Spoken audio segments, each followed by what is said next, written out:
अगर आप उन लोगों में से हैं जिन्हें कम टाइम में एक अच्छी वैल्यूएबल इंफॉर्मेशन चाहिए, तो this video is for you. So let's get going.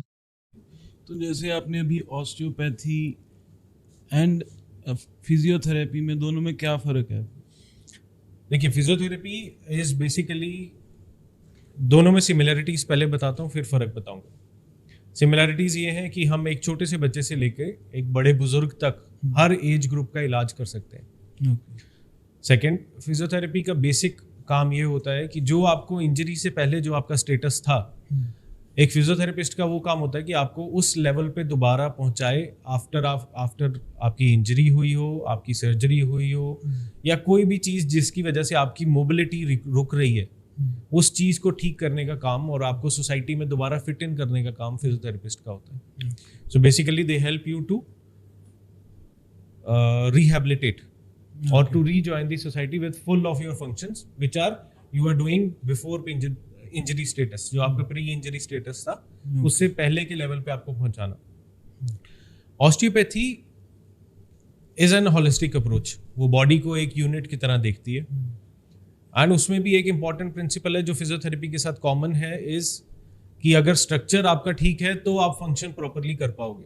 So physiotherapist भी वही कर रहा है कि अगर स्ट्रक्चर में कुछ भी चेंजेस हुए तो उसके फंक्शंस को ठीक करके आपको सोसाइटी में फिट इन कर रहे हैं। तो same way osteopaths also works over the structure so that आपके फंक्शंस इंप्रूव होते जाए। Second, they both, the similarity between the both is they respect the body's repair system.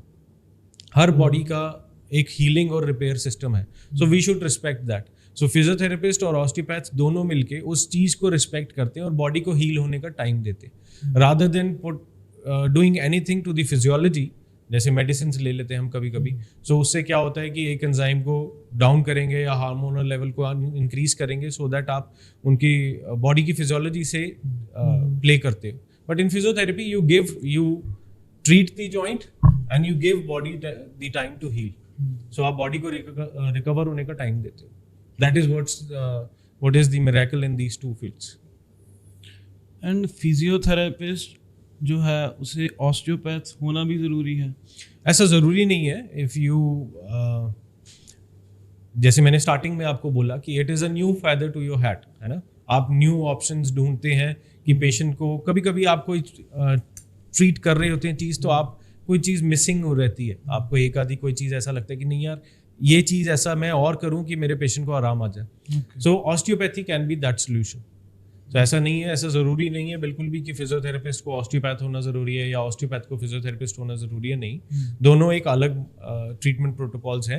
हाँ, आप उनको कंबाइन करके मैक्सिमम बेनिफिट उनसे ले सकते हैं। So osteopath and physiotherapy both works on the same way, है ना? और it have a difference? Yes, they have difference. उन दोनों में डिफरेंस है। अगर डॉक्टर मैं आपको कहूँ एक सबसे बड़ा, एक लेमैन को अंडरस्टैंड हो जाए कि दोनों में क्या डिफरेंस है। ऑस्टियोपैथी बॉडी के पूरे स्ट्रक्चर पे काम करती है। They treat body as one unit. Body एक अकेली पूरी यूनिट है। ऑस्टियोपैथी में जैसे कि अगर मान लीजिए किसी को सिर दर्द है तो मुझे उसके टो से स्टार्ट करना पड़ेगा और वो सारा कुछ एनालाइज करके उसका ट्रीटमेंट करना पड़ेगा। While in physiotherapy, I have to work locally, and if I don't get the answers, then I go to journal level. तब मैं फिर सारे इधर उधर आपके बायोमैकेनिकली उसको चेक करूंगा एंड देन आई ट्रीट। सो ये एक बहुत बड़ा डिफरेंस है कि ऑस्टियोपैथी बॉडी को एज अ यूनिट ट्रीट करती है and it is an holistic approach. ठीक है ना, उसमें एनर्जी सिस्टम्स भी हैं, उसमें क्रेनियल मूवमेंट्स भी हैं, बॉडी की रिदम्स भी हैं, जो कि फिजियोथेरेपी में हम बॉडी के एक्शंस पे काम करते हैं, वाइल इसमें हम बॉडी को होलिस्टिकली उसकी रिदम्स पे काम करते हैं। तो ये एक मेजर डिफरेंस। यहाँ पर नीडलिंग भी इसी का पार्ट होती है, needling, cupping therapy and all? Those are the other different modalities, है ना। इट इज लाइक जैसे मैंने आपको पहले भी बोला कि हमें डिफरेंट मेथड्स अडेप्ट करने पड़ते हैं सो दैट हम लोग अपने पेशेंट्स को मैक्सिमम रिलीफ दे सकें। सो बॉडी में डिफरेंट स्ट्रक्चर्स होते हैं, जैसे स्किन है, स्किन के नीचे एक लेयर होती है फेशिया, फेशिया के नीचे फिर मसल्स के नीचे फिर आपके बोन्स आती हैं और उसमें इम्बेडेड होती है आपकी nerves and veins and arteries and lymphatic system. So ये एक पूरा स्ट्रक्चर है बेसिक समझने के लिए। सो हर लेवल पे कुछ ना कुछ डिसफंक्शन होता है एंड हमारी बॉडी जो है वो आपके इमोशंस को, आपके ट्रॉमा को स्टोर करती है। जैसे अगर मैं रोज एक काम करता रहूं तो एक मसल मेमोरी कहते हैं ना, वैसे ही सेम हमारे फेशिया की भी एक मेमोरी होती है। अगर मेरे साथ कोई ट्रॉमा हुआ तो वो स्टोर हो जाता है। Sometimes that starts giving me the dysfunction.